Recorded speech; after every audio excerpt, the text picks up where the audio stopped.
السلام عليكم ورحمة الله وبركاته، إزيكم عاملين إيه؟ يا رب دايمًا تكونوا بخير، وقبل أي كلام هنصلي على الرسول عليه الصلاة وأفضل السلام، وهتبدأ حكايتنا عن سر البيت المهجور، وتبدأ حكايتنا من قلب حواري القاهرة، تحديدًا حارة الورد، وهي كانت حارة قديمة جدًا، بس كانت فيها حكايات تتحكي على كل لسان، وكل حكاية غير التانية، والحكايات دي كانت عن البيت المهجور. بيت كل اللي كان بيشوفه كان بيحس برهبة وخوف، بيت من سنين طويلة محدش قرب منه، وكانت شبابيكه والأبواب بتاعته مقفولة بالضبة والمفتاح، والتراب كان مغطيها من كل مكان لدرجة إن مش باين ملامح ولا الشبابيك ولا البيبان. وكانت الناس بتحكي حكاوي كتيرة عن البيت ده، وزي ما قلنا كانت حكاوي مختلفة زي عن أشباح بتظهر بالليل وأصوات غريبة بتطلع منه وعيون حمرا بتراقب من ورا الشبابيك. بس يا هل ترى هي دي الحكاية الحقيقية ولا لأ؟ تعالوا نشوف مع بعض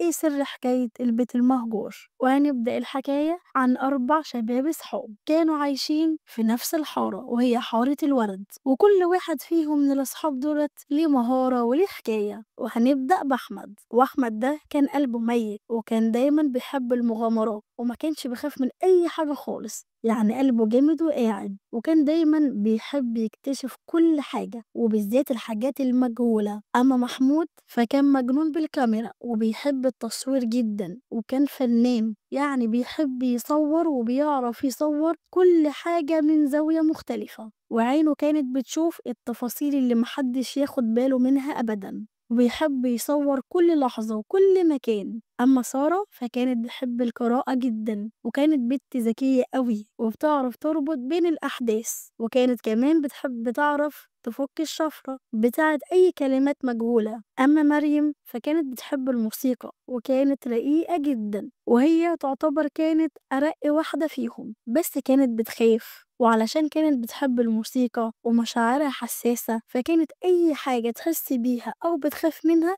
كانت بتطلع صح، يعني مشاعرها صادقة. وأحمد ومحمود وسارة ومريم كانوا صحاب علشان كانوا بيحبوا المغامرات جدا وكانوا بيحبوا يكتشفوا أي حاجة جديدة، فعلشان كده كانوا أصحاب وكان دايما بيخشوا في مغامرات مع بعض. وفي يوم من الأيام وهم قاعدين مع بعض في حارة الورد، أحمد اقترح عليهم فكرة مجنونة جدا، فقال لهم إيه رأيكم نعمل فيديو عن البيت المهجور اللي في الحارة بتاعتنا اللي كل الناس بتتكلم عنه ومحدش عارف عنه حاجة ولا عن حقيقة إيه الحاجات اللي بتظهر دي، وإيه رأيكم كمان لو عملنا بث مباشر يمكن نكشف سر من أسراره الغامضة. فمحمود وهو بيصور وماسك الكاميرا بتاعته قال له صدق فكرة جامدة أوي يا أحمد، أنا متحمس جدا أصور كل زاوية فيه وأكيد في تفاصيل محدش شافها ويمكن نطلع بكنز من الفيديوهات دي. فسارة اللي بتحب القراءة قالت له بس يا محمود احنا لازم نكون حذرين جدا إن الحكايات اللي بتتقال عنه مش قليلة، وبتقول له وفي ناس قالت إن اللي دخلوه ما طلعوش منه وبالعكس ده كمان اختفوا وممكن يكون في خطر علينا وفي خطر حقيقي. فمريم شالت السماعات من ودانها وقالت لهم بس أنا خايفة أوي يا جماعة بلاش نروح، قلبي مش مطمن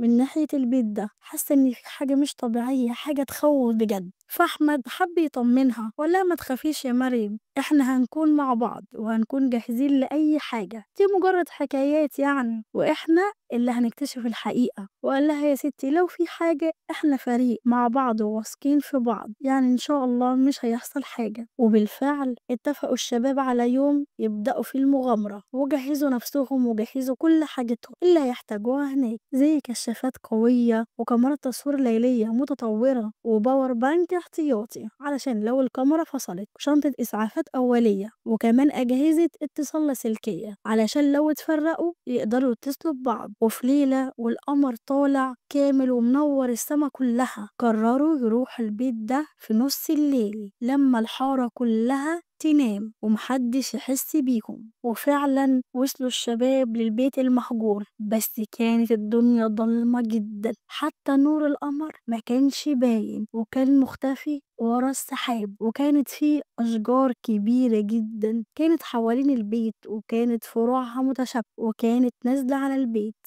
وكأنها عاملة ظلال مخيف جدًا، وكأنها أشباح بتراقبهم، وقدروا يوصلوا للباب الخشبي اللي كان شكله ضخم جدًا وقديم، واللي كان بيعمل صوت صرير مرعب كأنه فيه صرخة. وأول ما دخلوا حسوا ببرد غريب جدًا، حسوا ببرد شديد وغير طبيعي، وكانت ريحة التراب قديمة جدًا ومكمكمة ومالية المكان، وكان البيت كأنه سجن. ومحمود وهو بيصور كان ماشي ببطء جدًا وبيهمس لهم وبيقول لهم: يا جماعة المكان هنا مرعب بجد، أنا خايف، بصوا على العفش المتغطي ده وكأنه متحف مهجور. وكانوا ال4 خايفين من أصوات خطواتهم على الأرض الخشبية اللي كانت بتزيق تحت رجليهم. سارة بتشغل الكشاف وبتنور بيه على الحيطان، بس بتلاقي حاجة غريبة جدا على الحيطان، وبتلاقي الحيطان كلها مرسوم عليها رسومات غريبة وكأنها رموز قديمة. هتلاقيهم بصوا هنا، دي مش مجرد رسومات، دي زي حيطان مرسوم عليها بالطريقة الفرعونية بس مختلفة شوية وكأنها بتتحرك مع الإضاءة. فأحمد يكتشف أوضة مقفولة وبيكون في الباب فيه مفتاح نحاس، وبيحاول أحمد يفتح الباب بس بيلاقي الأوضة مقفولة كويس جدا وكأنها بتخبي سر أو كنز كبير ورا الأوضة دي، ومحدش يعرف إيه اللي ممكن يكون جوه الأوضة دي. والمفتاح كمان كان مصدي وما كانش عايز يفتح، فسابوا الأوضة ومشوا في الصالة الرئيسية اللي كانت ضلمة جدا ومخيفة. وهم ماشيين سمعوا صوت خبط جاي من الدور اللي فوق، وكأن حد بيخبط على الحيطة أو كان بيوقع عليها حاجة. في لحظتها ال4 قلبهم بدأ يدق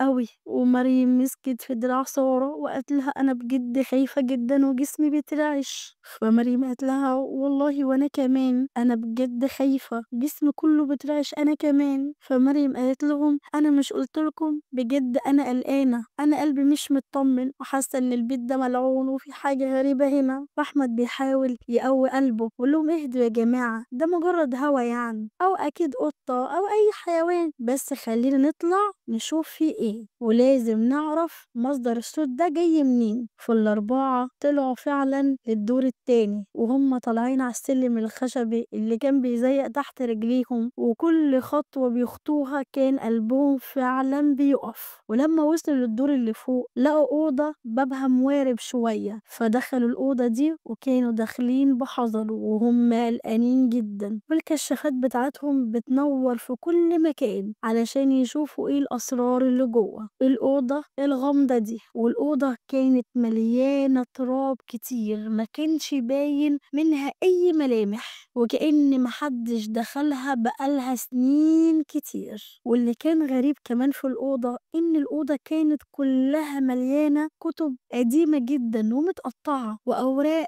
مرمية على الأرض في كل مكان، والأوراق دي كأنها رسومات أو خطوط غريبة، وكانت في نص الأوضة. وكان في الأوضة دي في مكتب خشبي كبير وعليه زي صندوق كده قديم وشكله أثري. ودي كانت فرصة سارة اللي كانت بتحب القراءة جدا، وقربت من الكتب اللي كانت مرمية على الأرض، الكتب القديمة، وبدأت تقلب فيها بس بحذر. وفجأة سارة اتحمست وقالت لهم: يا جماعة دي كانت مذكرات، دي مذكرات لشخص كان عايش هنا، بس شكله كان عايش هنا من قرون قديمة من أوائل القرن العشرين يعني. وعلى طول محمود خد كاميرته وقال لها: أنا هصورها يا سارة علشان يمكن نلاقي فيها حاجة نادرة، وبدأ يصورها من كل الزوايا. ومحمود وهو بيصور الكتب دي بدأت سارة تقرا بصوت عالي وتقرا المذكرات دي، والشباب كلهم كانوا بيسمعوا وكانوا مركزين جدا معاها وكانوا مذهولين من كلمات المذكرات. وكانت المذكرات دي كانت بتحكي عن واحد اسمه يوسف، كان رسام وموهوب جدًا وكان عبقري، وكان عايش فعلًا في البيت ده في أوائل القرن العشرين زي ما قالت سارة، وكان واضح جدًا من مذكراته إن يوسف ده كان بيحب الرسم بشكل جنوني، وكان بيرسم لوحات جميلة جدًا ومدهشة، واكتشف كمان في مذكراته إن هو كان بيعاني من مرض نادر جدًا في عينه، مرض بيخلّيه يشوف حاجات مش موجودة أو ألوان وأشكال، وكان بيعتبرها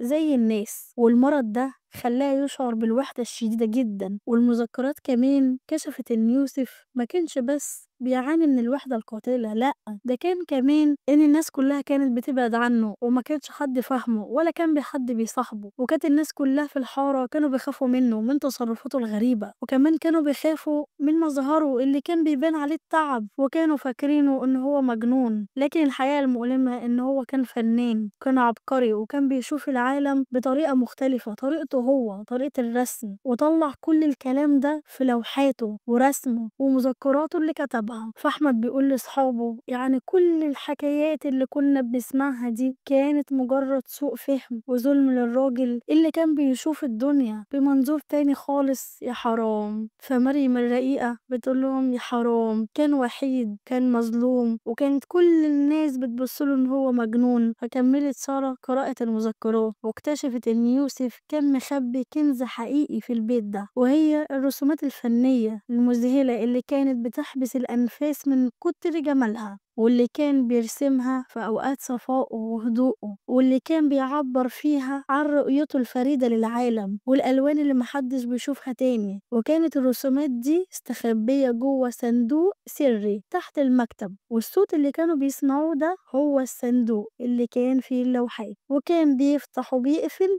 بسبب الهوا. والأربعة راحوا علشان يفتحوا الصندوق السري ده، بس كان فتحه صعب جدا، ولقوا جواه فعلا كنز حقيقي، لوحات كتيرة جدا، يعني عشرات اللوحات الفنية اللي كانت جميلة وروعة، وكانت ألوانها زاهية جدا وكأنها مرسومة دلوقتي. وكان بيظهر في اللوحات دي تفاصيل دقيقة جدا ما يصدقهاش عقل، وكانت بتورينا موهبة يوسف الحقيقية وعبقريته في الرسم. واللي اكتشفوه كمان في اللوحات دي إن اللوحات دي كانت بتصور حارة الورد والناس اللي فيها وكل تفاصيل حياتهم، بس من وجهة نظر يوسف الخاصة. وكان المنظور ده كان مليان بخيال وجمال الحارة اللي ما كانش بيتوصف، كان بيجسد أرواح الأماكن والأشخاص في اللوحات وعلاقة الناس ببعضها، وإزاي كانت العلاقة كانت جميلة والحارة كانت هادية ورائعة. فمحمود كان منبهر جدا من اللي كان بيصوره واللي كان بيشوفه، وقال لهم يا جماعة بجد دي تحفة فنية،